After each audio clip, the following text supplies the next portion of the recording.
Support for Carolina Business Review provided by Grant Thornton. Operating in more than 100 countries, our tax, audit, and advisory professionals specialize in helping companies unlock their growth potential. Blue Cross and Blue Shield of South Carolina, where healthcare is changing for the better. Find out how at ahealthysc.tv. And by Sunoco, a global manufacturer of consumer and industrial packaging products and provider of packaging services, with more than 300 operations in 35 countries. What an interesting part of the business cycle. In fact, we still refer to our current economic situation in such provisional and transitional terms, like recovery is still pretty telling. Welcome again to the most widely watched source for Carolina business and public policy, seen each week across North and South Carolina. This time, we again examine and chat about what is important as we head back to school and back to work. And later on, Biltmore Farms chief and Western North Carolina A-lister, Jack Cecil. Major funding also by Novant Health, bringing you world-class technology, clinicians, and care when and where you need it. The Duke Endowment, a private foundation enriching communities in the Carolinas through higher education, healthcare, rural churches, and children's services. And by Blue Cross and Blue Shield of North Carolina. Who's responsible for rising healthcare costs? Join us and many others in a candid discussion at letstalkcost.com.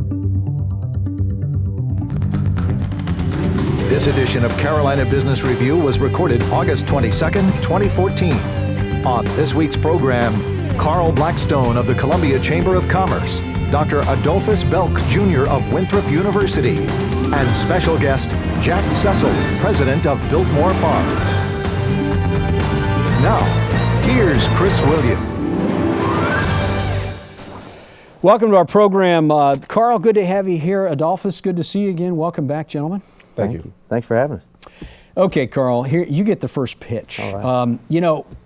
We talk about this economy in terms of, it's still provisional, still temporary, still like we're waiting for it to really catch hold. And here we are 5 years into it. Why is that? And why do we feel so tentative? Is it jobs? Is it something else? Are we just not sure? I think the newness of what happened in 2008 over the last 4 years is still fresh in our minds. I don't think anybody feels they're as comfortable with household income as they were in 2007. I mean, I think the fact that it was such a tumultuous time, people are afraid and they don't want to go back to those uncertain days that they had when the banks started collapsing. We're seeing growth.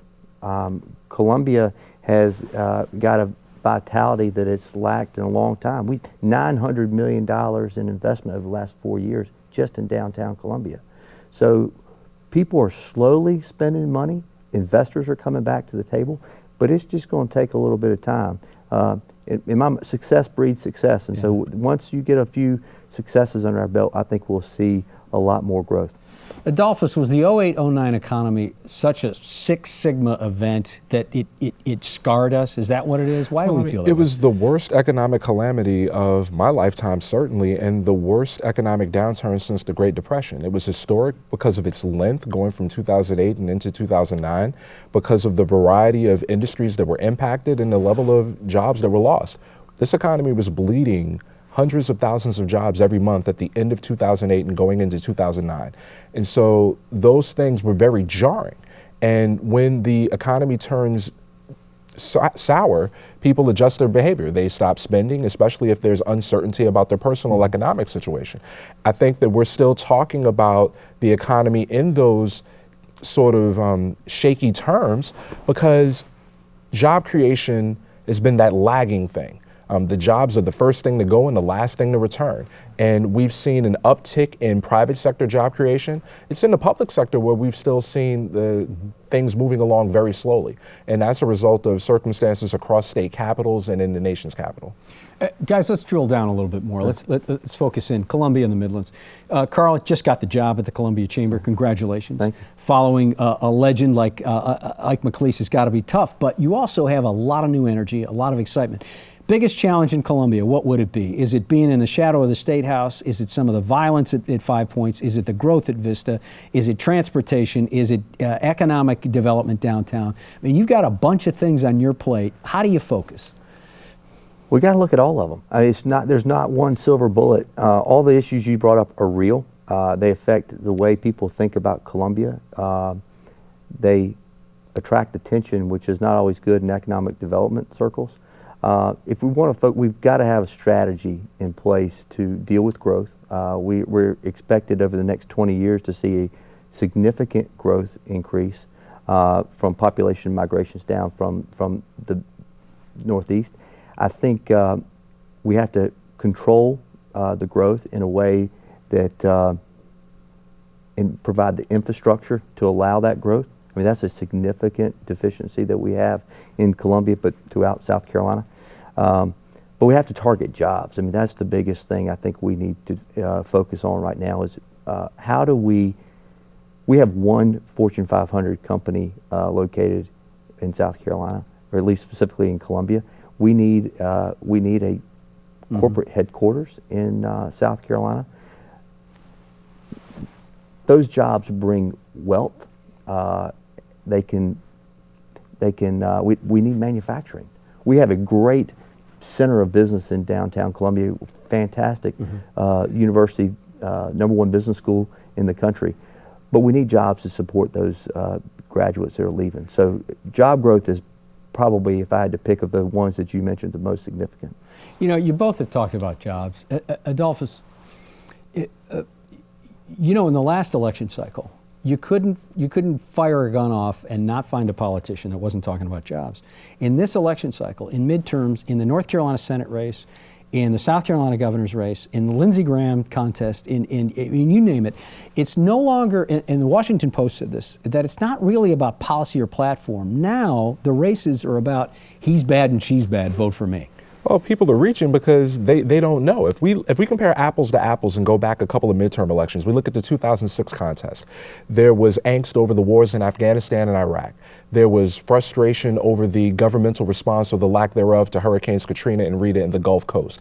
You had anger at a sitting president, George W. Bush. There were specific things that people could focus on and rally around. We look at the 2010 election.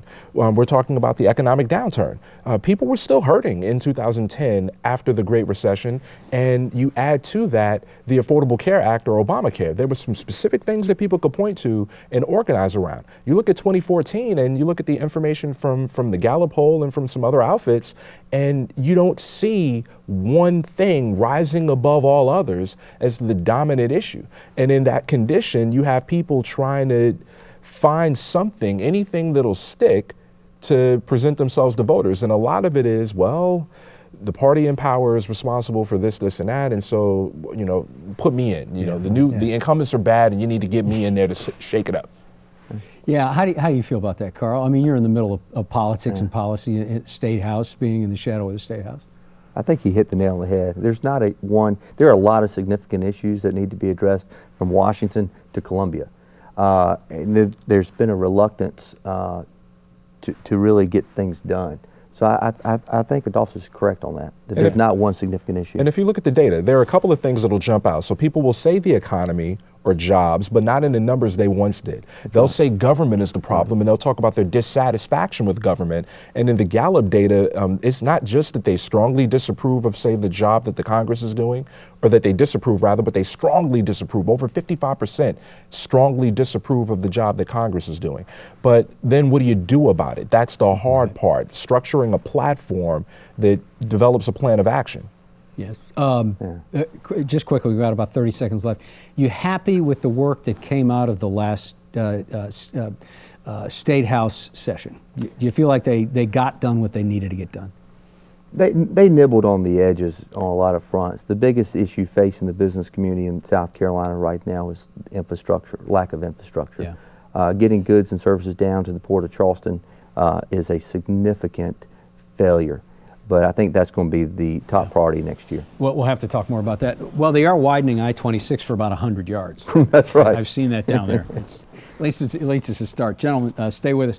Next week on this program, we talk so much about residential real estate, and we look so closely at housing starts and new home sales, but we haven't looked at commercial real estate more broadly. We will do that next week with a commercial real estate panel from professionals throughout North and South Carolina, and that will be a much more drill down in what we're doing. And then in 2 weeks, coming back to this program, Dr. Ron Paulus is the president and the CEO of Mission Health out of Asheville. He will be here again. Being a CEO is one thing, but being the CEO of a 117-year-old firm that includes the blessed burden of maintaining an iconic family name with an expected role of leadership in the community, that adds a whole different dimension of responsibility. Joining us again is Asheville leader, advocate, and president of Biltmore Farms, Jack Cecil.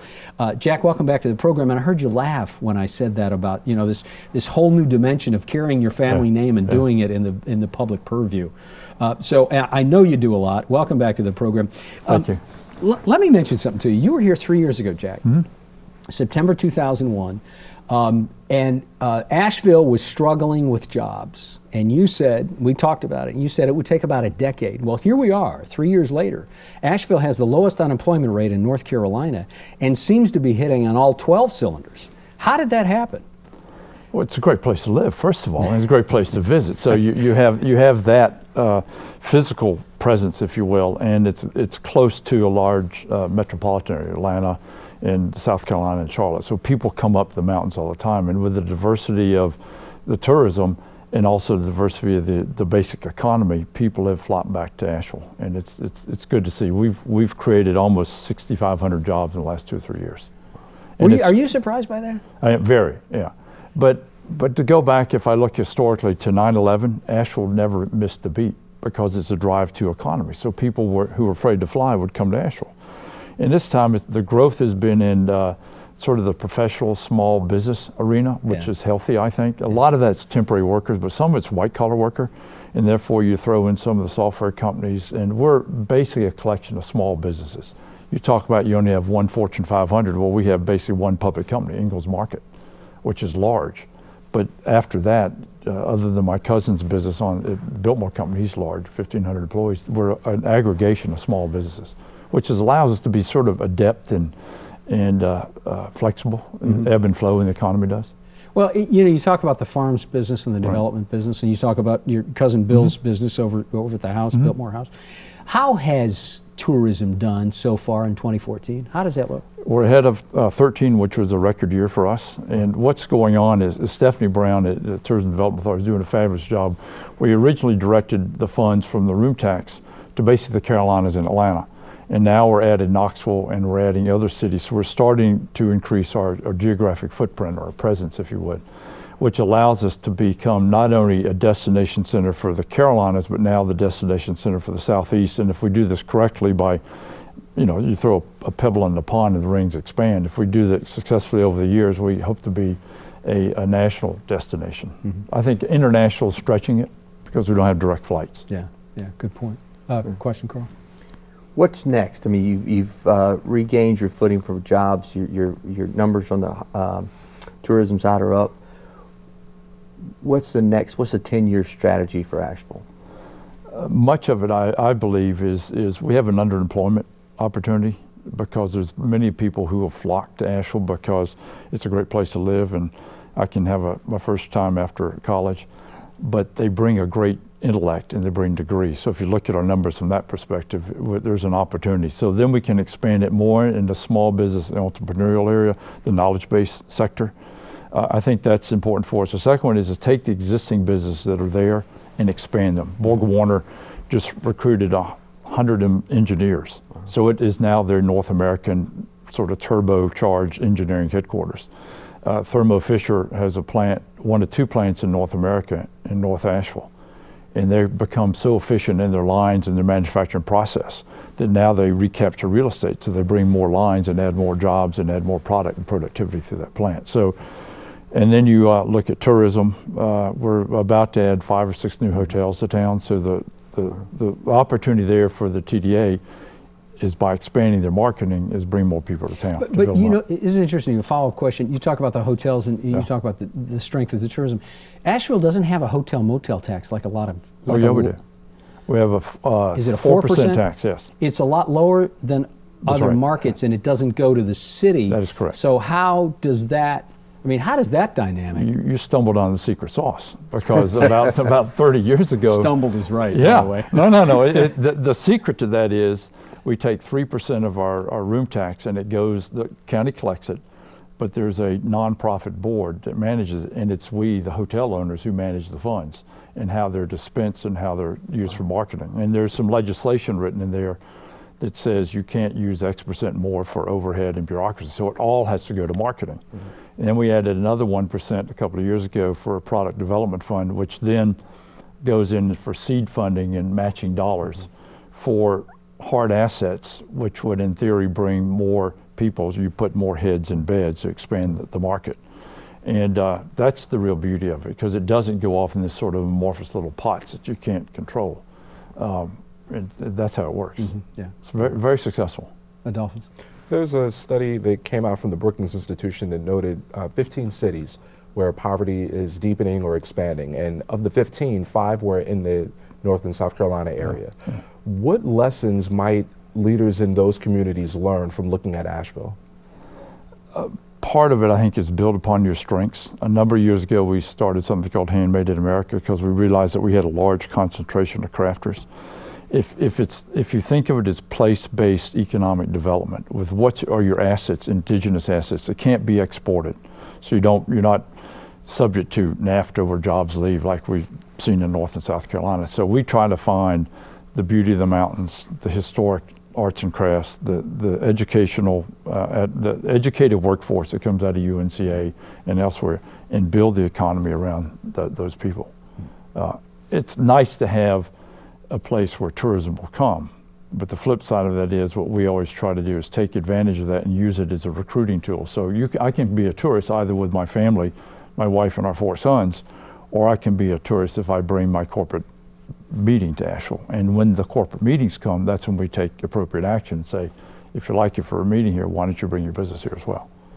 Cool. Y'all are doing great things. Asheville is such a beautiful place to visit. When you're looking at recruiting other companies, I know you want to play to your strengths, but what are those specific strengths that y'all have? I mean, it is a beautiful place, and it's a destination place for a lot of people. But from a job market perspective, what are you looking for? GE just opened a plant in Asheville, and what they told us in the chamber and in the Economic Development Authority was they wanted to produce ceramics or high ceramic content items. And the reason they chose Asheville over other parts of North Carolina is because of the skilled workforce. And the workforce has this sort of unique talent that if they say, go build a widget, in many places the manager says, that's your order, go do it. In Asheville, they'll say, okay, that's fine, but would you be open to some advice and some counseling? Could we build this widget in a slightly different manner to make it more efficient, more cost productive? So yeah, so that's sort of the piece that is a magic, that the workforce is skilled, they're educated, they're trainable, they're diligent in what they do, but they're willing to be creative and innovative in the same process. You know, I want to do a follow-up on that because this is going to sound funny, but there's a point of this, and there's a question. I saw a bumper sticker in Asheville that says, "If you're too weird, or if you're too weird to be in Asheville, you're too weird." Yeah, right. You know, we laugh at that, and I laughed at it out loud. But the point is Asheville has this counterculture thing going on. So how does that play into? You know, we talk about, well, the man's in control and economic development's going to rule the day. How does that play into what traditionally has been kind of the way we've done business? Oh, it's wonderful. That's the opportunity in it, because we had the Moog Fest in Asheville. The Moog instrumentation is built in Asheville. It was a UNCA professor. and they were hosting it in New York for a while. And they said, no, let's do it in our hometown. So it's our opportunity for South by Southwest. And that sort of counterculture is also very creative. It goes back to Handmade in America. The artists, you know, they take a piece of clay and make a cup, or a piece of glass and make this beautiful blown glass object. So you have the counter piece to that is there's a creativity, there's an innovative piece, and you match it with an educational skill, and that's why it works. Adolphus. You talk, a lot of times we talk about economic development, and when we do so, we focus on the development and expansion of infrastructure, roads, bridges, ports, and things of that sort. To what extent does the social infrastructure, the educational system, factor into creating this dynamic workforce that you've described in Asheville? With the transition between what I call the brawn to the brain economy, it's all about education. It's all about lifelong continuous education, and you have to be well educated K through 12 and at a community college and also at a university. But also it's the opportunity to come back and to be retrained. So when we had the downturn, you had many employees or employers lost their job, but they hadn't been properly trained. So the trick is to go back to AB Tech or go back to UNC or Western Carolina.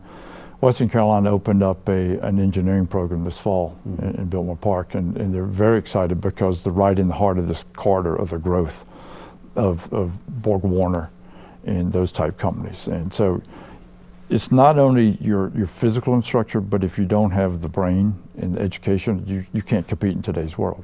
But the other piece of that is healthcare. If you don't have a good healthcare system, I know you're going to interview Ron Paulus next week, let him explain about how we're driving quality at the same time reducing costs and broadening the access to healthcare.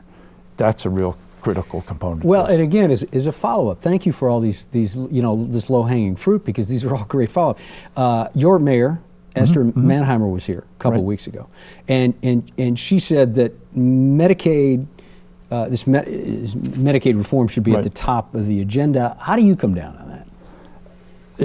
There has to be more open discussion. I think that at the end of the day, it's all about how do you drive the cost curve down, how do you improve quality, and how do you have greater access.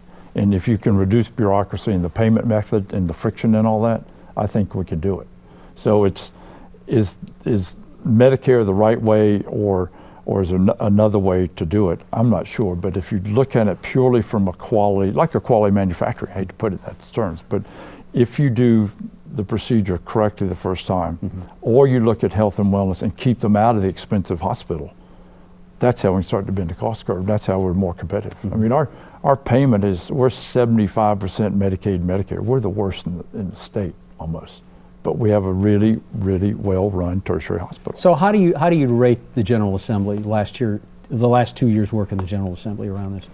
From the tax perspective, you know that I'm involved with the Institute for Emerging Issues Forum, and for years we've talked about tax reform, and I chaired that subcommittee. So from that perspective of lowering taxes, I think they've done a good job. There's more work to be done. I hope they can broaden it, because we've seen the shift from a manufacturing base to a knowledge or service sector base, and if we can spread that tax burden out amongst greater number of individuals or businesses, we can lower the rate.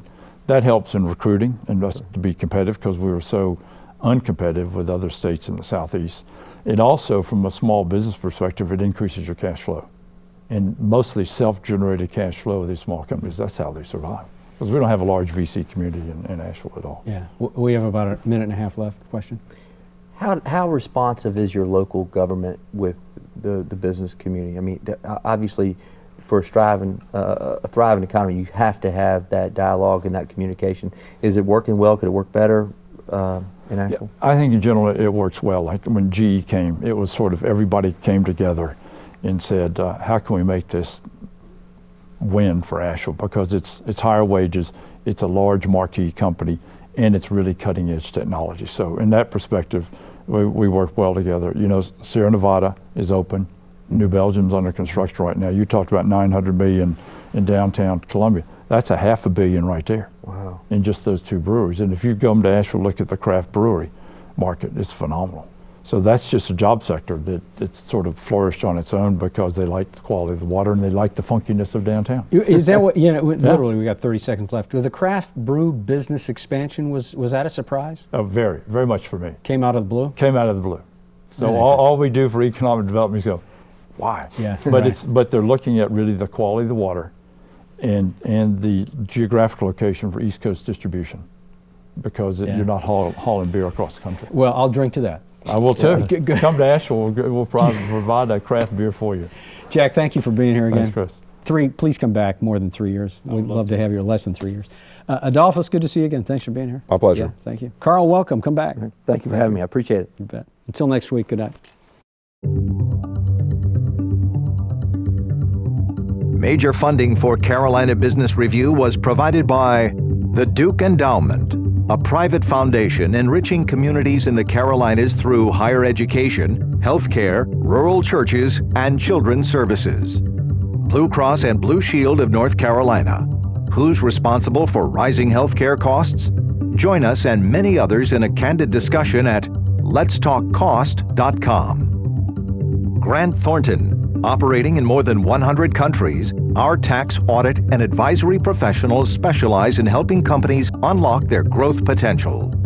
Novant Health, bringing you world-class technology, clinicians, and care when and where you need it.